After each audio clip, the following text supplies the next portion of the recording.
하나님 말씀은 구약성경 욥기 38장 1절에서 3절까지입니다. 우리 같이 한 목소리로 함께 읽겠습니다. 그때에 여호와께서 폭풍우 가운데에서 욥에게 말씀하여 이르시되 무지한 말로 생각을 어둡게 하는 자가 누구냐? 너는 대장부처럼 허리를 묶고 내가 네게 묻는 것을 대답할지니라. 아멘. 하나님의 뜻과 사람의 뜻이라는 제목으로 말씀의 은혜를 나누고자 합니다. 이제 드디어 여호와 하나님께서 직접 욥에게 나타나셨습니다. 욥이 원인을 알 수 없었고 그 영문을 알 수 없었던 인생에 찾아온 갑작스러운 고난, 그것이 욥에게는 하나님의 부당함으로 느껴졌고 자신의 인생 전체를 부인하는 그러한 일들까지 있었습니다. 이제 그의 친구들을 통해서 또 하나님이 보내신 엘리후를 통해서 욥이 이제 많은 깨달음을 얻었고 인생에 대한 그리고 구원에 대한 놀라운 계시들을 알게 되었습니다. 하지만 온전히 깨닫지를 못했죠. 그래서 엘리후가 마지막에 하나님의 계시에 덧붙여 자신의 경험을 이야기하지 않을 수 없는 그런 상황이었습니다. 이제 여호와 하나님께서 직접 욥에게 나타나셨습니다. 그리고 이제 여호와 하나님께서 욥에게 주시는 말씀, 그 첫 번째, 그때에 여호와께서 폭풍우 가운데에서 욥에게 말씀하여 이르셨다.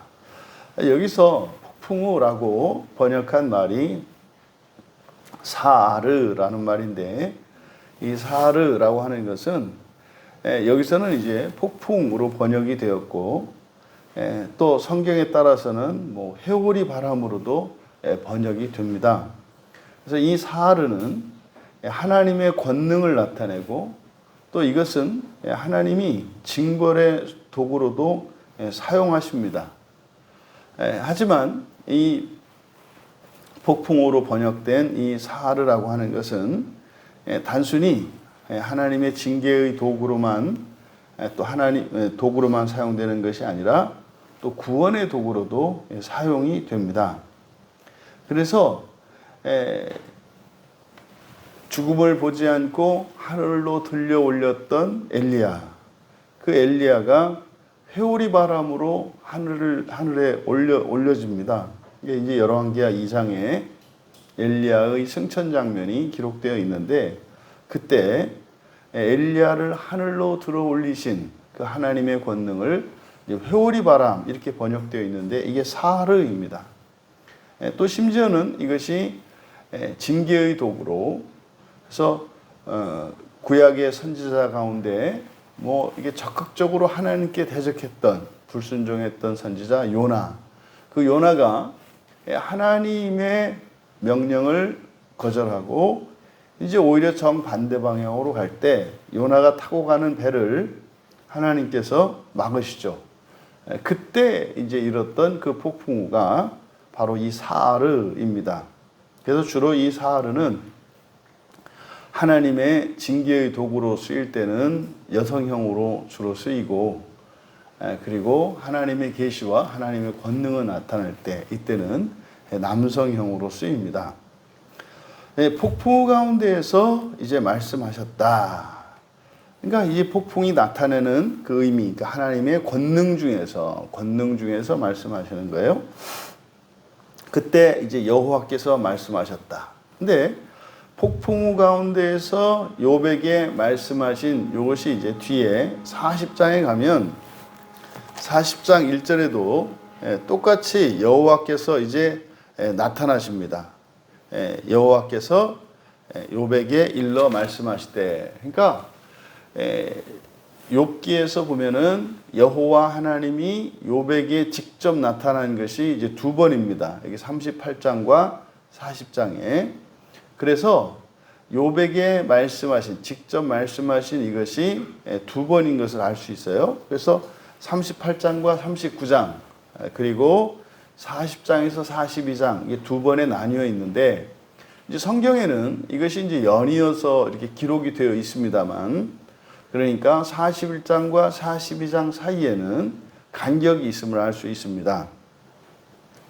첫 번째로 이제 욥에게 나타나신 하나님. 그런데 여기서는 이제 여호와로 계시가 돼요. 여호와께서 말씀하셨다. 우리가 이제 욥기를 쭉 보면서 특징적인 욥기의 특징적인 것 중에 하나가 하나님에 대한 성호가 여러 가지가 나온다는 거예요. 그래서 엘로하, 엘로힘, 또 뭐 전능자를 나타내는 샤다이, 그리고 이제 여호와, 이렇게 다양한 하나님에 대한 그 성호가 사용이 되는데 그 가운데에서 가장 욥기에서 가장 많이 사용되는 이름이 엘입니다. 엘. 그리고 엘로하. 그리고 그 다음에가 이제 여호와입니다. 그 다음에가 샤다이, 그 다음에 엘로힘. 이렇게 이제 사용된 빈도를 따라서 이렇게 나누어 볼 수가 있는데 이 여호와라고 하는 이 이름이 의미하는 게 뭡니까? 여호와는 언약의 하나님을 의미해요. 왜 여호와가 언약의 하나님을 의미하냐면 여호와는 이름입니다. 정확하게 그 존재를 규정하는 이름이기 때문에 바로 그래서 이 이름이 사용되는, 그래서 하나님께서 언약을 맺으실 때 그 언약의 당사자이신 것을 나타내기 위해서 사용된 것이 여호와의 이름이에요. 그러니까 마치 우리의 신분증과 같은 겁니다. 그래서 여호와라고 하는 이름이 의미하는 그 의미, 그 이름의 의미는 스스로 존재하는 자라는 뜻이죠. 스스로 존재하시는 자라는 뜻인데, 그래서 뭐 이거를 영어로는 뭐 I am who I am 뭐 이렇게 얘기를 합니다. 그런데 그 스스로 있는 자다. 그러니까 뭐 자존하시는 하나님, 알파요 오메가, 또 영원하신 하나님, 뭐 이런 의미로 이제 이해할 수 있습니다만 성경에서 여호와라고 하는 이름이 쓰였을 때 그것이 우리에게 주는 의미는 뭐다? 언약의 하나님이신 것을 나타낸다고요. 그러니까 성경에 있는 모든 하나님의 약속들, 그 약속들이 하나님의 약속이고 그 약속을 하나님께서 반드시 지키겠다고 하는 하나님의 적극적인 의지의 표현입니다. 그래서 이 여호와는 언약의 하나님이시고 구원의 하나님이시다. 언약의 목적은 구원이에요. 언약을 통해서 하나님이 행하시고자 하시는 바, 또 그 약속하시는, 언약하시는 하나님의 목적은 구원이고, 우리에게, 하나님의 백성된 사람들에게 하나님이 반드시 계획한 것을 이루실 것이라고 하는 것을 공표하는 것이 이제 여호와입니다. 구원의 하나님 여호와. 그래서 이제 뭐 이사야서 43장 11절에 곧 나는 여호와다. 나는 여호와다. 나 외에 구원자가 없다. 이것을 이제 고스란히 신약으로 넘어오면은 구원을 위하여 주신 이름은 예수밖에 없죠. 그러니까 구약의 여호와는 신약의 예수다. 이렇게 이해하시면 돼요. 그래서 성경에서 우리에게 말씀하는 바, 우리의 구원은 오직 여호와 하나님, 구약에서는, 그리고 신약에서는 우리의 구원은 오직 예수님 하나님. 그래서 예수님과 여호와는 동일한 것으로 보시면 돼요. 예수는 정확한 이름이고 여호와는 실존된 이름입니다. 그래서 우리가 추정해서 부르는 거예요. 여호와라고 하는 이 이름은 이스라엘 백성들이 오랫동안 부르지 않고 그냥 아도나이, 주님으로 이렇게 호칭을 했었기 때문에 이름을 잊어버렸습니다. 여러분도 그렇지 않아요? 그래서 오랫동안 만나지 않고 오랫동안 이름을 부르지 않으면 그냥 얼굴하고 이건 다 생각나는데 이름이 선뜻 떠오르지 않잖아요. 그러니까 뭐 우리가 100년도 안 살았는데 뭐 어릴 적 친구 이름들을 안 부르고 지나오면은 뭐 아는 사람인데도 이름이 생각 안 나잖아요. 그럼 수천 년 동안 하나님의 이름을 부르지 않았는데 기억이 나겠습니까? 뭐 기억이 나는 정도가 아니라 아예 전달이 안 된 걸요. 이스라엘 백성들은 입으로 여호와 그 이름을 부른 적이 없어요. 그래서 아도나이라고 부르거든요. 그냥 주님이라고 부르거든요. 그러니까 우리는 그냥 하나님이라고 부르는 것과 같죠. 그래서 실존된 이름입니다.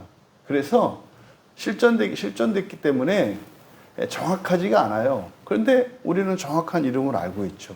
바로 예수입니다. 예수.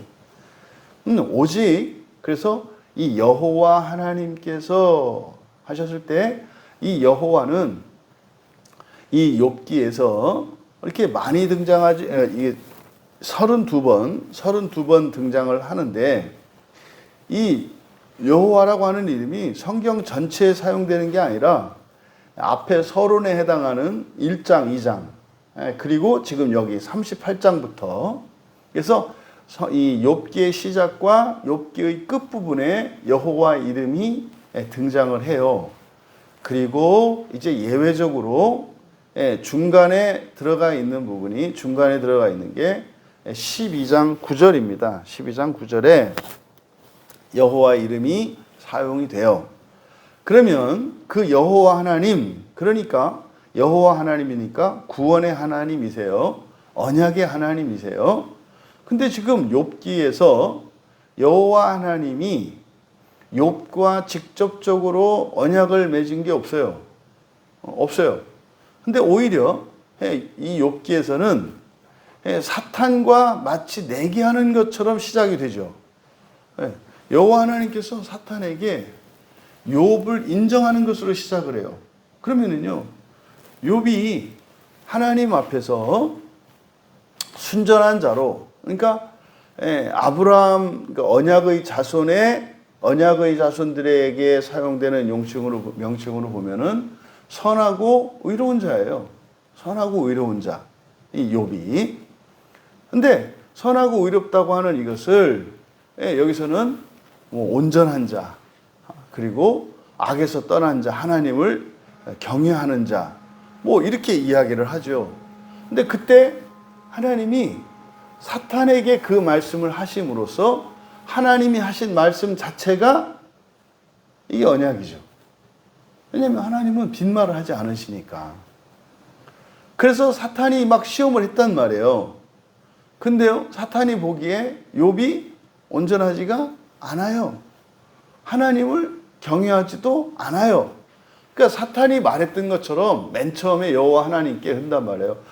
아유, 하나님, 똑똑하죠, 능력 있죠, 뭐 인물 좋죠, 배경 있죠, 뭐 안 되는 일 없죠. 아니, 그런데 뭐 하나님을 그렇게 섬기지 않을 사람이 어디 있어요? 누구나 다 그래요. 그러니까 그런데 이제 하나님은 그런 거죠. 아니야, 그렇지 않아. 그랬더니 이제 사탄이 그럼 제가 한번 해볼게요. 뭐 해본다는 거요? 그렇지 않다는 거를 입증을 하겠다는 거죠. 그래서 하나님이 이렇게 여호와 하나님께서 허용을 하신 거예요. 그래서 지금 냅다 지금 욥을 흔든 거 아닙니까? 그랬더니 아니나 다를까 쓴물, 똥물 막 다 올라온 거, 이게 다 올라온 거죠. 근데 어째요? 하나님께서 어쨌든 그의 친구들을 통해서 또 엘리후를 통해서 이것을 돌이킬 수 있도록 계시해 주셨죠, 이렇게. 근데 끝까지 좀 되기는 되는데 완전히 되지는 않는단 말이에요. 그래서 이제 여호와 하나님이 직접 나타나셨는데 여호와 하나님이다. 그 여호와 하나님은 욥기에서 천상에서 사탄과 말씀을 나누시던 그 여호와예요. 그분이요, 이제 내려오신 거예요. 모세가 아니죠. 욥에 있는 땅으로 내려오신 거예요. 그러니까 지금 여기서 폭풍 가운데에서 욥에게 말씀하신 여호와 하나님, 이것은요, 지금 욥기의 내용을 보더라도 천상에 계신 여호와께서 지상으로 내려오신 거예요. 그러니까 이것은 길게 봐서 바로 하나님이 사람이 되어 이 땅에 오실 예수 그리스도에 대한 예표로 보아도 무방하다. 왜요? 처음 시작에 하나님은 천상에 계시다고요. 천상에. 근데 그 하나님이 고난받는 이 땅에 욥을 찾아오셨어요. 그러니까요, 우리는 여호와 하나님이 욥에게 찾아왔다 할 때 우리는 알겠는 거예요. 여기를 봐도 뭘 알아요? 하나님의 직접 나서셔서 언약을 이루시려고 하는 거구나. 지금 욥기에서의 언약은요, 1장에서 사탄에게 이야기했던 욥에 대한 선언이에요. 하나님이, 여호와 하나님이 인정하셨던 그 욥, 그 완전한 욥. 그런데 인간적으로는 완전해 보였던 욥 자신도 사탄의 시험을 통해서 그의 약점과 취약점들이 드러났단 말이에요. 그러니까 이거는 욥이 인정하지 않았던 부분이에요. 알지도 못했던 부분이에요. 그런데요, 바로 욥이 자신이 알지 못했던 존재적인, 신앙적인, 영적인 이런 모든 결함을 채워주시려고 온 것임을 알 수 있는 거예요. 여호와 하나님께서 말씀하셨다는 걸 통해서. 그러니까 하나님이 말씀하신 것을 이루려고 오셨구나. 또 하나님께서 욥을 구원하시려고 하는 거구나. 그러니까요, 예수 그리스도가 이 땅에 오셨을 때 이미 성경을 아는 사람들은 그걸 아는 거예요. 끝났네. 이 세상은 끝났네. 창조주 하나님이 이 세상을 창조하시기 전에 행하시려고 계획하셨던 모든 것들이 다 이루어지겠네. 이렇게 되는 거예요. 이렇게 하면 되고 저렇게 하면 안 되고 이게 아니라 끝난 거예요. 예수님이 이 땅에 오셨을 때 끝난 거예요. 그러면 그 여호와께서 이제 욥에게 주신 말씀 2절과 3절에 첫 번째 2절, 무지한 말로 생각을 어둡게 하는 자가 누구냐, 이렇게 번역이 됐습니다. 여기서 무지한 말 이렇게 되어 있는데, 무지하다, 여기 이제 두 단어를 우리말로 이렇게 이제 한자어로 무지 이렇게 나타낸 겁니다. 그래서 무지할 때 무는 벨리예요. 벨리. 이 벨리는 필멸, 닳아서 없어지는, 소모되는 뭐 이런 뜻입니다. 그러니까 닳아 없어짐. 또 뒤에 이제 지식이죠. 이때 지식은 다트입니다. 그러니까 무지라고 번역한 이 말은 닳아 없어지는 지식, 이런 뜻이에요. 닳아 없어지는 지식, 유행 따라 지나는 지식, 또 새로 갱신되는 지식. 그러니까 영원하지 않은 지식을 말해요. 이것을 무지라고 번역을 한 거예요. 그대로 직역하면 그래서 무지한 말, 그러니까 무지의 말이에요. 무지의 말. 그러니까 닳아 없어지는 지식의 말. 이게 무지의 말입니다. 그러니까 이게 의미하는 바는 무슨 말인지 알겠죠? 이게 사람이 알고 있는 사람의 지식이라고 하는 이것은 영원한 지식이 아니에요. 임시적인 지식이고 부분적인 지식입니다. 그래서요, 바뀌는 거예요. 보세요. 우리가 사용하는 말도 어떻게 바뀌는가. 이 말의 의미가 계속 바뀌죠. 국어사전도 어느 나라든지 사용하는 그 말의 뜻을 정의해 놓은 사전이라는 것이 이게 몇 년에 한 번씩 바뀝니다. 왜냐하면 똑같은 말이 다른 의미로 사용되기 때문에 그래요. 이 세상 자체가 그래요. 왜요? 세상에 변하지 않는 게 하나도 없거든요. 사람도 변하지 않고요. 이 문화도 변하지 않고요. 이런 도구들도 아니죠. 바뀌어요. 변하지 않는 게 없다고요. 사람도 다 변하고, 문화도 변하고, 가치관도 변하고, 선과 악에 대한 기준도 변하고, 좋고 싫은 것에 대한 기준도 다 바뀌어요. 그래서 사람이 사용하는 말 자체가 절대적이지 않아요. 그래서 개인 간의 대화를 할 때도요, 의미 전달이 정확하게 되지가 않아요. 왜냐면 각자가 가지고 있는 말들에 대한 그 정의가 다르거든요. 느낌도 달라요. 어떤 사람은 좋다고 생각하는 말이 다른 사람에게 들을 때는 아주 유치하고 저급한 말로 되는 거죠. 그런 거잖아요. 요즘에 그 청소년들이 친구들끼리 친하다고 하는 말을 여러분들이 한다고 생각을 해보세요. 그거는 뭐 아주 잘못된 말이 되지 않아요? 그런 겁니다. 그래서 사람의 지식이라고 하는 것이 무엇인지 여호와 하나님께서 가르쳐 주시는 거예요. 사람의 지식은 어떤 지식이다? 달아 없어지는 지식이다. 한때 쓰이는 거다. 한때 쓰이는 거다. 이것을 가르쳐 줍니다. 그 또 달아 없어지는 그 지식의 말, 그러니까 우리들이 하는 말이라는 게 아무리 정확하고 말재주가 좋고 아무리 고상하고 정확한 말을 쓴다 할지라도 어차피 말은 형식에 불과하고 그 말이 나타내는 내용 자체가 불완전한 거예요. 그러니까 사람의 말이라는 게 얼마나 부질없고 얼마나 부정확한 것인가를 나타냅니다. 그런데 그 달아 없어지는 지식의 말로 생각을 어둡게 한다. 그래서 여기 생각이라고 번역한 말이 애차라는 말이거든요. 애차. 여기서 생각은 그래서 생각은 정확한 번역이 아니고요. 이 애차라는 말이 성경의 다른 곳에는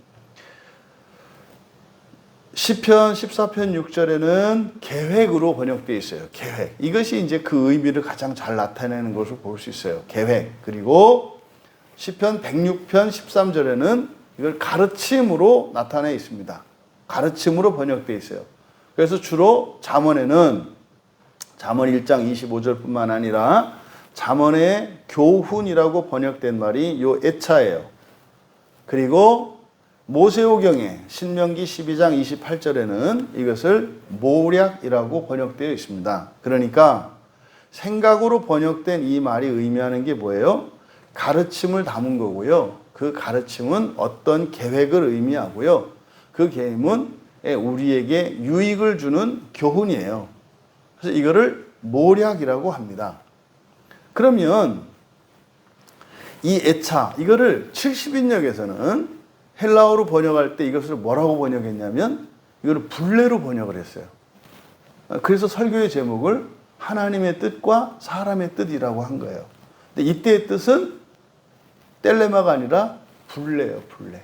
그러니까 지금 여기서 우리말 성경에 무지한 말로 생각을 어둡게 하는 자가 누구냐? 이걸 그대로 직역하면 달아 없어지는 지식의 말로 모략을 어둡게 하는 자가 누구냐? 이제 모략이라는 말로 이거를 이제 번역을 하면 이렇게 모략을 어둡게 하는 자가 누구냐? 이걸 이제 모략이라고 번역한 이유는 이때 이 애차가 하나님의 뜻을 의미하기 때문에 하나님의 뜻. 그래서 이것을 모략이라고 번역을 한 겁니다. 그러니까 내용은 그런 거잖아요. 사람의 그 완전하지도 않은 불완전한 지식을 또 그것도 말로 제대로 표현하지 못하는 네가 하나님의 완전하고 불변하는 그 하나님의 분례, 하나님의 뜻을 어둡게 한다는 게 뭐예요? 그걸 판단하고 옳으니 그르니 뭐 대니 지르니 뜨거우니 차가우니 이야기한다 이 말이에요. 그러니까 2절에서 여호와 하나님께서 욥에게 하신 말씀이 이 말씀의 의도는 뭡니까? 하나님의 계시를 대하는 사람의 태도가 잘못된 것임을 가르쳐 주는 거예요. 여러분, 이 우리가 보고 있는 이 성경은 하나님의 계시를 담고 있어요.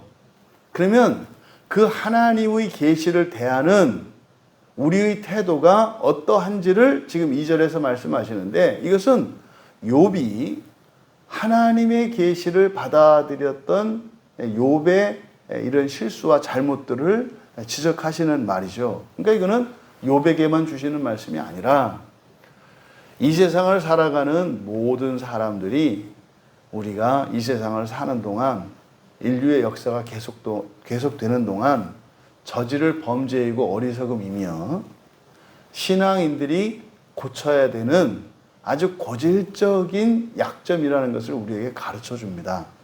우리가 어떻게 해요?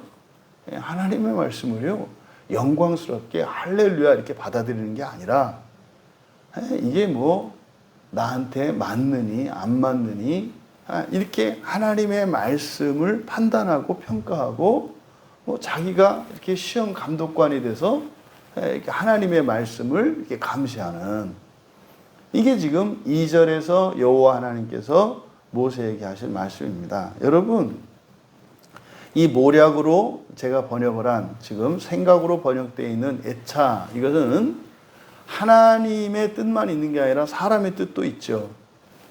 나는 죽어도 안 바뀌는 거 있잖아요. 나는 죽어도 안 바뀌는 거, 안 바뀌는 생각, 이게 불례란 말이에요. 그러니까 난 죽어도, 여러분, 이 불례라고 하는 것이 긍정적인 측면, 그러니까 선하게 쓰일 때는 긍정적인 거예요. 이런 불례가 있기 때문에 사람들이 어떻게 해요? 지조가 있잖아요. 지조. 지조라는 게 뭡니까? 끝까지 포기하지 않는 정신과 가치거든요. 인류 역사 속에서 사람들에게 추앙받고 존경받는 위인들이 가지고 있는 공통점이 이 불례를 가지고 있어요. 이 지조가.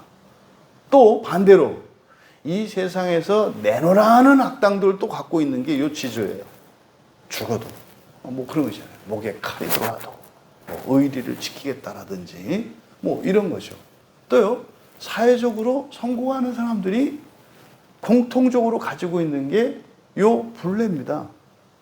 자기가 세운 어떤 목표, 포기하지 않는 목표, 절대로 나는 이것을 이루겠다라고 하는 그 굳센 신념, 요게 바로 불례예요, 불례. 요게 애차입니다. 그런데 사람의 이런 모략은, 사람의 이 모략은 문제가 있어요. 이거는 사람은 그런 거 가지면 안 돼요. 이거는 오직 하나님만 가지셔야 돼요. 이거는 언제 우리가 가질 수 있어요? 부활한 다음에. 부활하기 이전에 우리는요, 모든 거 다 바꾸는 거예요. 언제든지 바꿀 수 있는 거예요, 언제든지.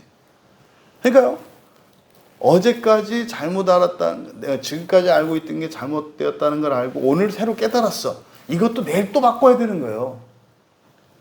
사람의 지식이라는 게 그래요. 사람의 지식이라는 게.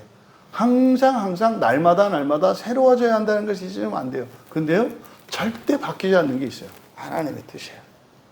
하나님의 뜻이에요. 성경 보세요. 바뀌어요? 안 바뀌잖아요. 번역본은 바뀌어야죠. 그러니까 번역본은 사람의 뜻이고, 헬라어 신약성경과 히브리어 구약성경은 하나님의 뜻이에요. 그러니까 번역성경은요, 계속 바뀌어야 되는 거예요, 계속. 아니, 단어 뜻이 바뀌는데 안 바뀌면 어떡해요? 계속 바뀌어야지. 하지만 바뀌지 않는 것은 뭐예요? 성경 원문이에요. 그러니까 하나님의 뜻과 사람의 뜻, 이 차이점. 하나님의 뜻이 안 바뀌는 뜻, 그죠? 하나님의 이 불례는 불변하는 거라고요. 그런데 사람들은 어떻다? 불변하는 하나님의 뜻을 사람들의 그 참 쓸데없는 그 지식을 가지고 판단한다. 이것을 어둡게 한다. 이렇게 얘기한 거예요. 그 다음 3절에 너는 대장부처럼 허리를 묶고 내가 네게 묻는 것을 대답할지니라. 여기서 대장부처럼 허리를 묶는다. 이게 무슨 말일까? 대장부처럼 허리를 묶는다. 대장부처럼 허리를 묶는다. 이것은요, 전투에 임하는 용사처럼 이런 뜻이에요. 전투에 임하는 용사처럼. 그러니까요, 목숨 걸고죠. 목숨을 거는 거니까요. 힘, 뜻, 마음, 자기의 모든 지식, 경험, 모든 걸 다 거는 거 아니겠어요? 근데 지금 3절에서 여호와 하나님께서 모세에게 뭐라고요? 너는 내가 네게 묻는 것을 대답해라. 그러니까 여기는요, 먼저 들어야죠. 듣고 생각을 말해야죠. 그러니까 하나님의 뜻을 아는 일은 뭐 하는 것과 같다? 전쟁터에 나가는 것과 같다는 거예요. 전쟁터에 나가는 것과 같다. 그러니까요, 여기에 네 목숨이 왔다 갔다 하는 거야. 이것을 대장부처럼 허리를 묶으라고 말씀을 하신 겁니다.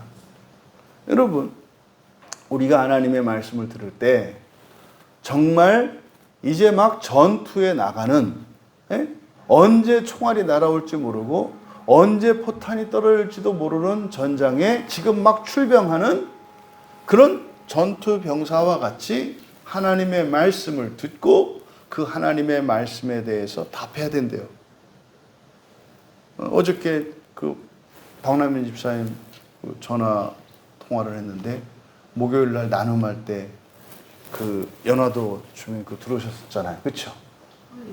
그분이 이제 그 쇼츠 영상을 이렇게 봤대요. 이렇게. 그러더니 이제 그 치료를 받으시면서 그들이 이제 그때 이제 지옥에 대한 얘기를 하면서 회개를 촉구하고 이렇게 하니까 그분이 물리치료를 받고 이렇게 하다가 그게 그렇게 쉽게 되나? 이거 무슨 말이에요? 들었다는 얘기죠? 아니, 들어야 뭐 말이 나오잖아요. 그러니까요, 야, 이 놀랍구나. 이제 어저께 이제 그 매물도에 대해서 이렇게 쭉 이야기 들으면서 연화도하고 정반대구나. 연화도 우리 처음에 들어갈 때 연화도에서 들었던 얘기가 뭐였어요? 아쉬운 게 없는 사람들 그랬잖아요. 근데 매물도는 아쉬운 게 있는 분들이더라고요. 거기는. 아쉬운 게 있는 분들이에요. 그러니까 그렇게 마음이 강팍하고 이런데 그분들이 아쉬운 게 있는 분들이에요. 그러니까요. 마음밭은 이 사람들이 복음을 받아들일 준비가, 그러니까 복음이 꼭 필요한 그런 섬이더라고요. 아, 뭔 일이 있겠구나. 그러니까 지금 뭐 이미 이분이 주일날 예배 같이 드리기로 했대요. 주일날. 그래서 주일날 예배 드릴 때 전화하려고 했는데 왜 안 했냐고 하라고. 그럼 앞으로 할까요? 그랬더니 하면 오겠다고 그랬대요. 그래서 주일부터 지금 이제 오는 주일부터 거기서 이제 한 사람이 같이 또 이제 예배에 참여하는 거예요. 놀랍잖아요. 여러분, 그분도 그렇게 들으니까 말이 나오잖아요. 그러니까 하나님의 말씀을 들으면요, 여러분의 말이 나와야 돼요. 어떤 말이 되느냐가 중요하지 않아요. 말이 나와야 돼요. 아멘이 나오든지, 노멘이 나오든지, 뭐가요? 라든지, 그렇게 쉽나요? 라든지, 이게 나와야 되는 거예요. 그러니까 말씀을 들으면 여러분이 서 있는 자리가 나와요. 그리고요, 잘못됐다. 이쪽이 더 좋다. 이렇게 들린단 말이에요. 그러면 여러분의 입장에서 거기에 대한 판단이 나와요. 좋은지 어떤지 모르겠지만은 나는 절대로 할 수 없습니다. 또 나는 지금 사정이 이렇습니다. 라고 하는 말이 나오는 거예요. 근데 어떻게 여호와 하나님께서는 이 전쟁터에 나가는 것과 같이 이렇게 말씀하라고 했을까? 욥이 앞에서 겪었던 이런 고난도 아니에요. 여러분, 우리가 잊지 마셔야 돼요. 이 세상에서 누리는 즐거움도 아니고요. 이 세상에서 겪는 고통과 고난, 슬픔도 그것도 아니라고요. 죽음 뒤에 일어날 일은 말씀드리잖아요. 무한대로 증폭이 된다고. 하나님의 말씀을 우리가 듣고 하나님의 말씀을 알아가는 그 일에 목숨을 걸어라. 이것은요, 그만큼 절박한 마음, 간절한 마음이 있지 않고서는 우리가 받아들일 수 없고, 또 이 말씀의 가치와 의미가 그렇게 크고 중요하다는 것을 3절에서 말씀하신 것입니다. 여러분, 이제 여호와 하나님께서 욥에게 직접 가르쳐 주실 거예요. 그러면서 이 두 가지 태도를 여호와 하나님께서 먼저 가르쳐 주셨어요. 너는 건성건성 듣는다. 그리고 네가 다 아는 것처럼 듣는다. 네가 도대체 알아들을 수 없고 감당할 수 없는 하나님의 계시를 목숨 걸고 들어야 한다. 있는 힘을 다해서 들어야 한다. 그래야 깨달을 수 있고 그럴 만한 가치가 있으며, 만약에 네가 이 말씀을 다 깨닫지 못한다면 죽는 것과 같은 것이다. 이 말씀이 여러분들에게 종말론적으로 이해될 수 있기를 바랍니다. 여러분, 정리합니다. 구약의 여호와는 신약의 예수 그리스도라고 그랬어요. 구원자는 오직 예수 그리스도 한 분이십니다.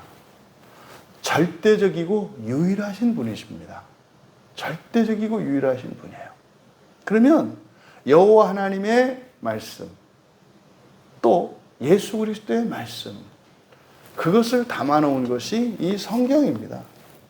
그러니까요, 정말 오직 성경만이, 오직 예수 그리스도만이, 오직 여호와 하나님만이 나의 유일하고 절대적인 구원의 길이라는 것을 여러분들이 늘 새기시기 바랍니다.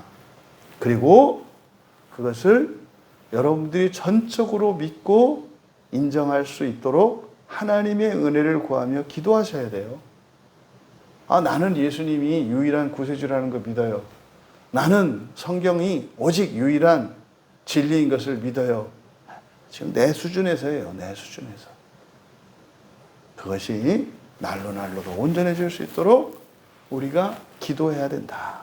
두 번째로는요, 우리들이 가지고 있는 지식과 경험으로, 심지어는 또 뭐 이렇게 신앙생활 좀 했다고 하는 그리스도인들, 절대 교리를 가지고 성경을 제한하거나 판단하거나 재단하려고 하지 마라. 교리는 성경에 있는 많은 말씀 가운데 그냥 한 문장에 불과해요. 어떤 교리도 성경의 하나님의 모든 말씀 가운데 그냥 한 문장 정도에 불과해요. 한 문장. 그러니까 한 문장을 알았다고 그것을 가지고 다 알았다고 하는 생각이 얼마나 어리석어요. 근데 그 한 문장에 관한 책들이 수십만 권이에요. 여러분, 그 한 문장을 공부하는데 뭘 그렇게 많이 봐요? 성경 보세요. 성경. 일단 성경이라고 하는 기초 위에서 그런 것들이 필요한 거죠. 그래서 이 성경 안에 있는 구원의 지식은, 나의 지식은 물론이요, 인간의 지식으로, 또 나의 지성은 물론이요, 인간의 탁월한 지성으로도 감히 다다를 수 없고 헤아릴 수 없는 구원의 지식인 것을 기억하시기 바랍니다. 그래서 우리는 어떻게 해야 된다? 목숨을 걸고 싸움에 임하는 자세로 성경에 담긴 그 구원의 지식을 알아가야 한다. 그리고 나의 뜻 못 바꿀 거 하나도 없다. 절대로 이런 얘기 하지 마라. 절대로 안 바꾸지 않겠다. 절대로 안 바꾸지 않겠다. 그래서 절대 불변하는 뜻은 하나님의 뜻만 있다는 것을 기억하시고, 사람의 뜻과 하나님의 뜻을 분별하시며, 사람으로서 가진 사람의 뜻이 하나님 되어가며 하나님의 뜻으로 바뀌어지시기를 주님의 이름으로 축원합니다. 존귀하신 하나님, 오직 하나님만이 진리이시고 불변하시고 영원하신 하나님의 구원의 뜻인 것을 믿습니다. 오늘 말씀을 통해 여호와 하나님께서 이제 욥을 직접 가르치시기 전에 주셨던 이 두 가지 말씀, 하나님의 말씀을 절대적으로 유일한 말씀으로 받아들이지 못하는 모든 방해들을 제거하게 하시고, 또한 하나님의 이 말씀을 우리가 어떠한 태도로 어떠한 마음가짐으로 임해야 하는지 주셨던 이 교훈을 깊이 새기게 하여 주셔서 성경을 한번 보고 읽을 때, 설교를 들을 때마다 하나님의 진리가 믿어지고 심겨져서 저희들이 하나님의 온전한 뜻을 알아갈 수 있도록 도와주시옵소서. 감사하며 예수님의 이름으로 기도하옵나이다.